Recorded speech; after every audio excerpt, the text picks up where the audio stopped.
नमस्कार। आज हम भूगोल के एक बहुत ही दिलचस्प अध्याय पर थोड़ी गहराई से बात करने वाले हैं। चैप्टर 9 पर्यटन, परिवहन और संचार। हमारे पास इस चैप्टर के कुछ हिस्से हैं, ग्राफ्स हैं, नक्शे हैं, कुछ जानकारी है और हमारा मकसद है ब्राजील और भारत इन दोनों के कॉन्टेक्स्ट में इन तीनों अहम सेक्टर्स को समझना। खास तौर पर वो बातें जो महाराष्ट्र एसएससी बोर्ड परीक्षा के लिहाज से अहम हो सकती हैं, उन पर भी हम ध्यान देंगे। तो चलिए शुरू करते हैं भारत और ब्राजील की ये तुलनात्मक यात्रा। देखते हैं ये स्रोत हमें क्या बताते हैं। पर्यटन से शुरू करें।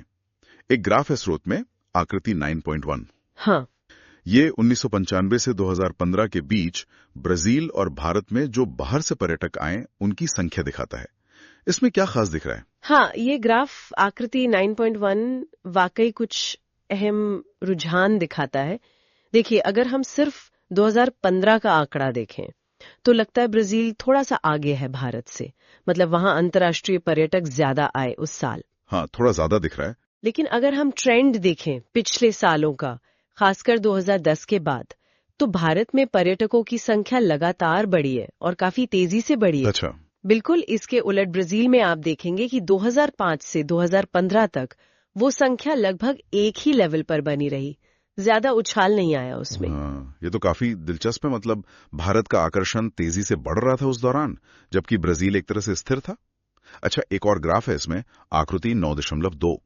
यह 2016 में पर्यटन का जीडीपी में हिस्सा और इस सेक्टर में लगी आबादी का प्रतिशत दिखाता है। यहाँ क्या कहानी है? ये तो थोड़ा अलग लग रहा है। हाँ, यहाँ तस्वीर थोड़ी सी पेचीदा है। जीडीपी में योगदान के मामले में देखें तो ब्राजील का पर्यटन सेक्टर भारत से ज्यादा प्रतिशत दे रहा है। हाँ। लेकिन जब हम देखते हैं कि कितने प्रतिशत लोग पर्यटन में काम करते हैं, तो वहाँ भारत का प्रतिशत ब्राजील से ज्यादा है। ओह, ऐसा क्यों? इसका एक बड़ा कारण तो भारत की विशाल आबादी है ना। मतलब भले ही जीडीपी में कुल प्रतिशत योगदान कम हो, लेकिन भारत में पर्यटन ब्राजील की तुलना में कई ज्यादा लोगों को रोजगार देता है। अच्छा, तो ये भी हो सकता है कि ब्राजील में शायद प्रति पर्यटक आमदनी ज्यादा हो, कम लोग मिलकर ज्यादा राजस्व पैदा करते हो। हाँ, ये एक संभावना हो सकती है, या शायद ज्यादा संगठित हो। और भारत में ज्यादा लोगों को काम मिलता है, पर शायद प्रति व्यक्ति कमाई उतनी ना हो। तो फिर ब्राजील में ऐसा क्या है जो दुनिया भर से लोगों को खींचता है? ब्राजील की, जैसा मैंने कहा, सबसे बड़ी ताकत उसकी प्राकृतिक सुंदरता है।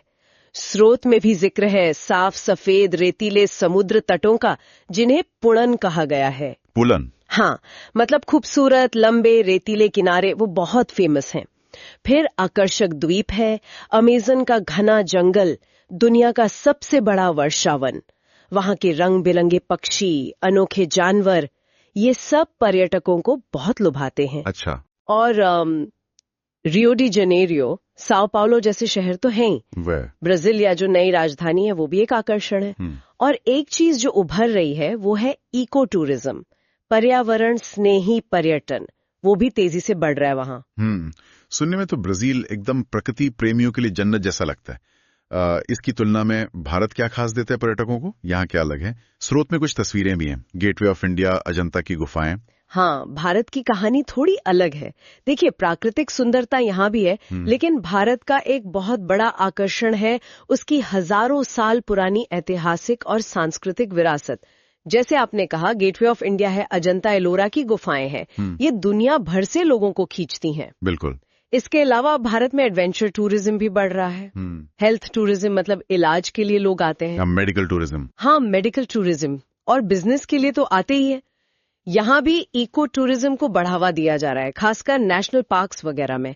गोवा जैसे बीच तो यहाँ भी है। और वो जो आकृति 9.8 में गुवाहाटी असम का चित्र है, वो दिखाता है कि पूर्वोत्तर भारत में भी पर्यटन बढ़ रहा है। तो साफ है कि दोनों देशों की अपनी अपनी खासियतें। अगर परीक्षा के नजरिए से देखें तो छात्रों को ये ग्राफ 9.1, 9.2 समझने होंगे। मतलब पर्यटकों की संख्या का ट्रेंड, जीडीपी और रोजगार का प्रतिशत, इनकी तुलना। हाँ, बिल्कुल। और साथ ही दोनों देशों में किस तरह का पर्यटन मुख्य है, क्या आकर्षण है, ये अंतर याद रखना होगा, है ना? बिल्कुल सही कहा। ब्राजील मतलब मुख्य रूप से प्राकृतिक आकर्षण, बीच, अमेज़न। भारत मतलब ऐतिहासिक, सांस्कृतिक, मेडिकल और भी कई तरह का पर्यटन। ये मुख्य अंतर ध्यान में रखने वाले हैं। चलिए अब पर्यटन से आगे बढ़ते हैं, देखते हैं कि इन बड़े देशों में लोग और सामान एक जगह से दूसरी जगह कैसे पहुंचते हैं। मतलब परिवहन पर बात करते हैं। ब्राजील से शुरू करें। आकृति 9.3 में वहां के परिवहन मार्गों का नक्शा है। क्या पता चलता है इससे? सबसे आम तरीका कौन सा है? हाँ, नक्शा आकृति 9.3 और जो जानकारी दी है उससे ये एकदम साफ है कि ब्राजील में रोड ट्रांसपोर्ट यानी सड़क मार्ग सबसे अहम है। देश का आधे से ज्यादा परिवहन इसी पर निर्भर है। नक्शे में ट्रांस अमेजोनियन हाईवे जैसे बड़े रोड प्रोजेक्ट्स भी दिखते हैं। हाँ, दिख रहा है। लेकिन यहाँ एक बड़ी चुनौती भी है। अमेज़न का जो बहुत बड़ा इलाका है वो घने जंगलों और दलदली जमीन वाला है। ऐसे मुश्किल इलाके में सड़कें बनाना बहुत कठिन और महंगा काम है। इसलिए वहाँ सड़कों का नेटवर्क ज्यादा फैला हुआ नहीं है। अच्छा। ज्यादातर सघन रोड नेटवर्क आपको देश के पूर्वी और दक्षिणी तटीय हिस्सों में ही मिलेगा। मतलब सड़कें जरूरी तो हैं, पर पूरे देश में एक समान विकास नहीं है। अमेज़न एक बड़ा फैक्टर है। रेलवे का क्या हाल है वहां? रेलवे के मामले में ब्राजील थोड़ा पीछे है। वहां रेलवे का विकास उतना नहीं हुआ है। खासकर लंबी दूरी के यात्री परिवहन के लिए लोग इसे कम ही इस्तेमाल करते हैं। ओह। लेकिन इसकी कमी कुछ हद तक जलमार्ग पूरी करते हैं। अमेज़न नदी तो अपने आप में एक हाईवे जैसी है। ये पेरू के इक्वेटोस से अटलांटिक महासागर तक करीब 3700 किलोमीटर तक नौगम्य है। मतलब जहाज चल सकते हैं इस पर। बाप रे, 3700 किलोमीटर? हाँ, ये दुनिया के सबसे लंबे आंतरिक जल मार्गों में से है। इसके अलावा दक्षिण में पराना नदी भी माल ढुलाई के लिए जरूरी है और तटीय इलाकों में भी जलमार्ग का इस्तेमाल होता है। तो ब्राजील में सड़कें मुख्य हैं, पर अमेज़न में नदियां रास्ता दिखाती हैं। ठीक है, अब आते हैं भारत पर। यहाँ क्या स्थिति है? आकृति 9.10 और 9.11 में भारत के नक्शे हैं। भारत की कहानी, जैसा मैंने कहा, थोड़ी अलग है। यहाँ भी सड़कें बहुत जरूरी हैं। आप आकृति 9.10 में देख सकते हैं राष्ट्रीय राजमार्गों का कैसा घना जाल है।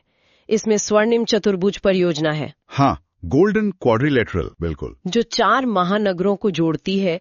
फिर उत्तर दक्षिण और पूर्व पश्चिम गलियारे हैं। ये सब देश के विकास के लिए बहुत अहम रहे हैं। हाँ। लेकिन जो बात भारत को ब्राजील से बहुत अलग करती है वो है हमारा रेलवे नेटवर्क। हाँ, वो तो है। भारत में रेलवे का जाल ब्राजील से कहीं ज्यादा सघन और फैला हुआ है। स्रोत बताते हैं कि इंडियन रेलवेज देश का लगभग 85% यात्री ट्रैफिक और 70% माल ढुलाई संभालती हैं, खासकर लंबी दूरी के लिए। ये वाकई भारत की लाइफलाइन है। हाँ, ये तो हम रोज महसूस करते हैं, ट्रेनें कितनी जरूरी हैं भारत के लिए। लेकिन क्या ये सघनता पूरे देश में एक जैसी है या यहाँ भी भौगोलिक दिक्कतें हैं? बिल्कुल, यहाँ भी भूगोल का असर दिखता है। रेलवे नेटवर्क हर जगह एक जैसा घना नहीं है। जो पहाड़ी राज्य हैं, जैसे हिमालय वाले इलाके, हाँ। या फिर उत्तर पूर्वी राज्य, मध्य भारत के कुछ जंगली इलाके, राजस्थान का रेगिस्तानी हिस्सा, वहाँ रेल लाइनें बिछाना मुश्किल होता है। इसलिए इन इलाकों में नेटवर्क उतना घना नहीं है जितना मैदानी इलाकों में है। आकृति 9.11 में प्रमुख रेल मार्ग दिखाए भी गए हैं। समझ गया। और जलमार्गों का क्या रोल है भारत में? ब्राजील में तो अमेज़न और पराना काफी अहम है। भारत में आंतरिक जल मार्गों का, मतलब नदियों, नहरों, बैकवाटर्स का कुल परिवहन में योगदान अभी काफी कम है, लगभग 1% ही। हालांकि सरकार इस पर काम कर रही है। लेकिन हाँ, अंतर्राष्ट्रीय व्यापार के लिए समुद्री मार्ग भारत के लिए बहुत बहुत महत्वपूर्ण है। देश का लगभग 95% विदेशी व्यापार इन्हीं समुद्री रास्तों से होता है। 95%? हाँ, इसीलिए वो जो आकृति 9.10 में मुख्य बंदरगाह दिखाए गए हैं, उनका महत्व बहुत ज्यादा है।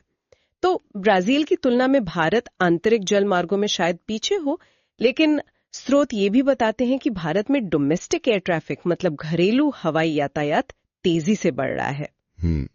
तो दोनों देशों की जरूरतें और उनकी जमीन उनकी परिवहन व्यवस्था को आकार दे रही है।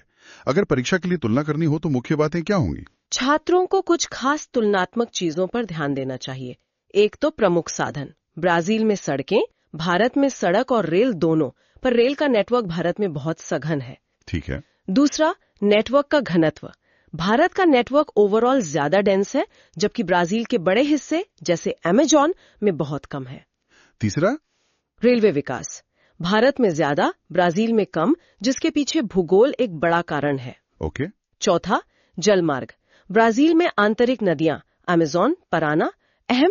भारत में आंतरिक कम विकसित, पर समुद्री मार्ग विदेशी व्यापार के लिए सबसे जरूरी। और 5वां, कुछ प्रमुख परियोजनाओं के नाम याद रख सकते हैं, ट्रांस अमेजोनियन, स्वर्णिम चतुर्भुज। और सबसे जरूरी बात ये समझना कि ट्रांसपोर्ट का विकास देश की तरक्की के लिए कितना अहम है। बिल्कुल, बिना कनेक्टिविटी के विकास कैसे होगा।